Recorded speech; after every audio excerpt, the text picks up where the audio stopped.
So, I just thought I'd make a video uh, showing off all my guitars.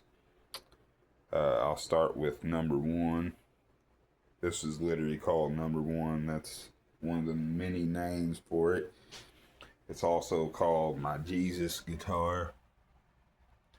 It's also called the number seven guitar or the Door de Explorer guitar or just the sticker guitar.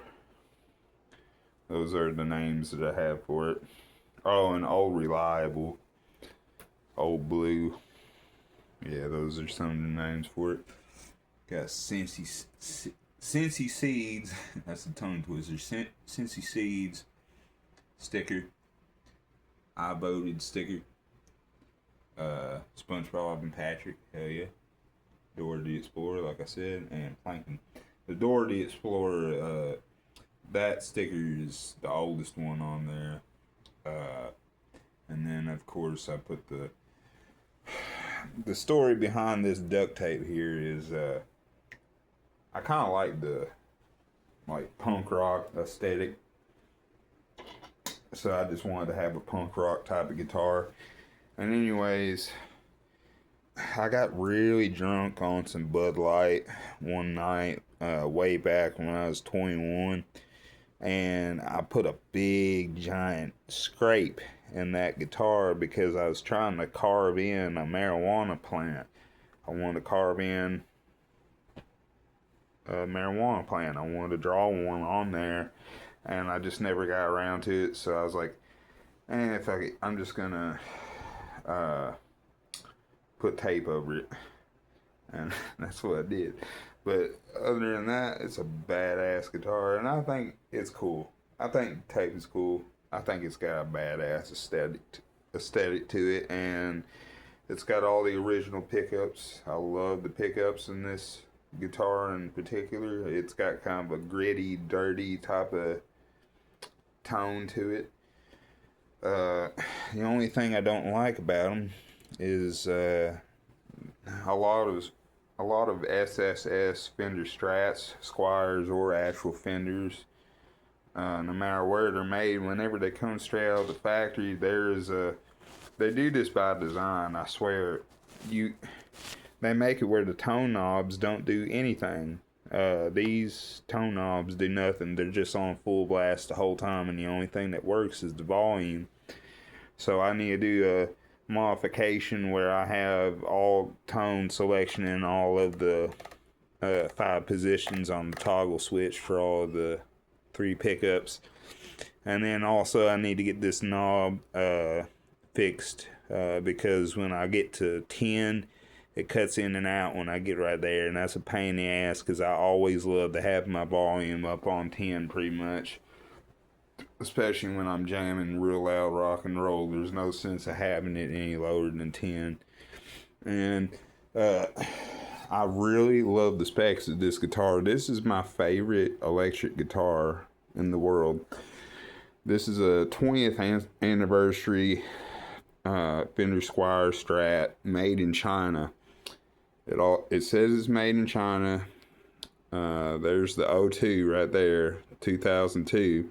So it's definitely a 20th anniversary, and that might be the date. Yeah, was the 7th month. I want to say August. No, that's the 8th month. July 26th, 2002 is when this thing came out of the factory. And a 95, it might be a 95 model.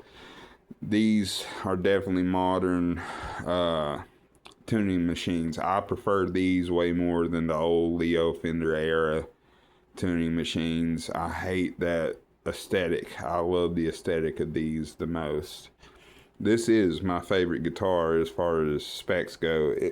As far as 21 fret guitars go, this is my favorite in the world.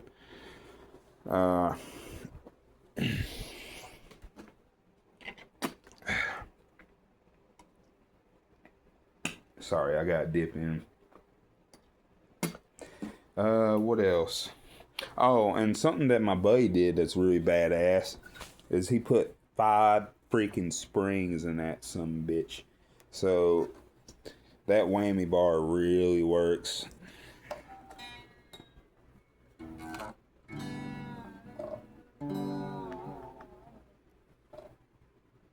Fucking awesome. All the way down to the pick guard.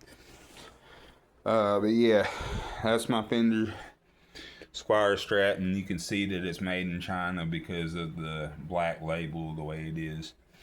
And that one is literally the same exact model guitar, just without the stickers. Well, it's got 5 springs in it. Long story about these. Long story short about the volume knobs. I was trying to clean them with 100% acetone, and I just dipped them in there and let them sit, and I came back like 10 or 15 minutes later after smoking a cigarette, and they were just liquid. So I ruined the fucking original knobs, but that's alright. I need new actual, things for the toggle switches. I'm actually gonna take the pickups out of that and install Jimi Hendrix Seymour Duncan signature pickups. Those would be probably modeled after the Black Beauty guitar around the summer of 1968, possibly up into October of 1968 is when Leo Fender Seymour Duncan literally put his pickups in Jimi Hendrix guitar. Jimmy actually asked Seymour Duncan if he could put those pickups in his guitar instead of, Seymour asking. So, yeah, Jimmy went out of his way to help endorse Seymour, and he kind of got him started doing that.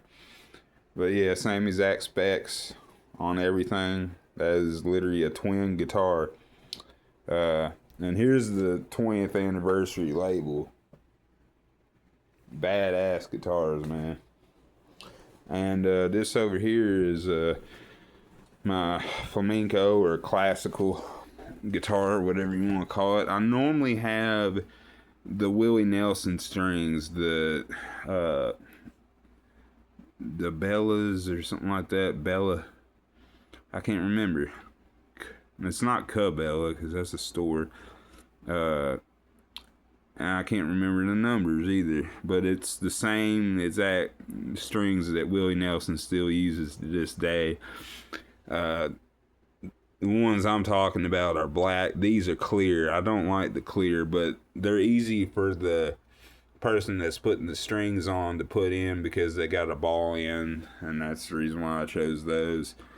But I just got a debit card made, so I'm gonna order some of those Willie Nelson strings again because I love the tone of those last 3 strings on the Willie Nelson type.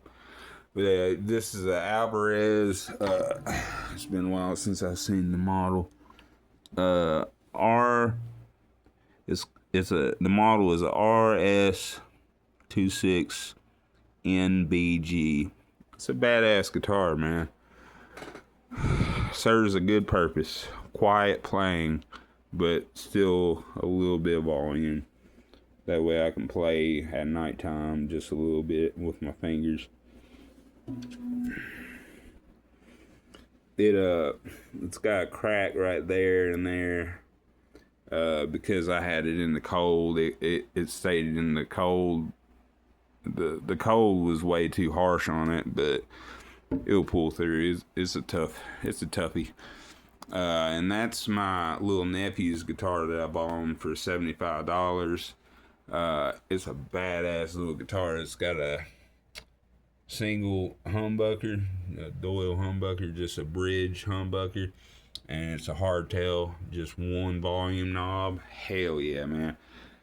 That is a great guitar for playing some Alice in Chains, except, it don't have a whammy bar, but you can probably install some sort of whammy system, like a Floyd Rose or a Bigsby, whatever.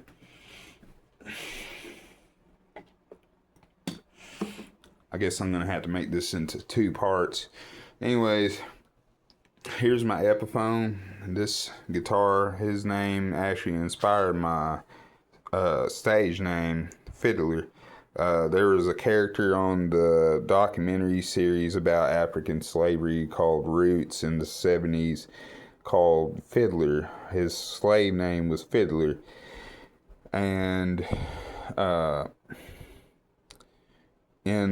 when I was in high school, there was another runoff of that series, and I think it was 2013 or 14. And anyways, Kunta Kinte and Fiddler were trying to escape, and the masters were after them on their horses as Kunta Kinte and Fiddler were trying to run away. And they told Fiddler to come to them, and Fiddler said no, and his name was Henry, and they were to call him Henry from then on, and then they shot Henry. So the deep meaning behind this guitar and why I named it Henry is because I love this guitar a lot, but I never had a name for it. So I named this guitar Henry, and my name is Fiddler in honor of Henry. And yeah, that's the story of Henry. Anyways, this is an Epiphone. It's an Epiphone AJ15VS. You can see the label pretty good right there.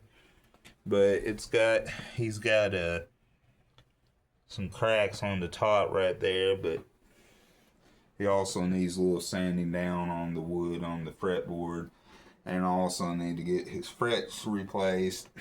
I got a lot of work that I need to do to Henry. He also needs a new saddle. I've tried many different saddles trying to get the right action and whatnot, and it's always too low.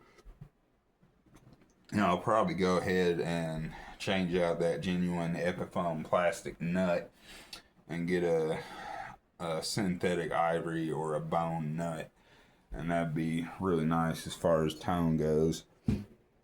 And I'll also get some really nice pins, maybe like some Martin pins if they fit,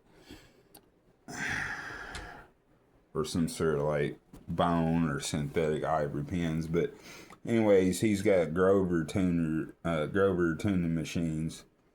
Fucking A, man. Badass guitar. And that's pretty much the specs of Henry.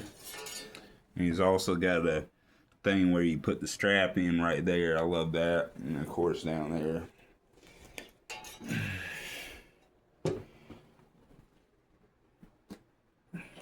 Alright, I'm going to have to make this into a part 2 because I got too many guitars.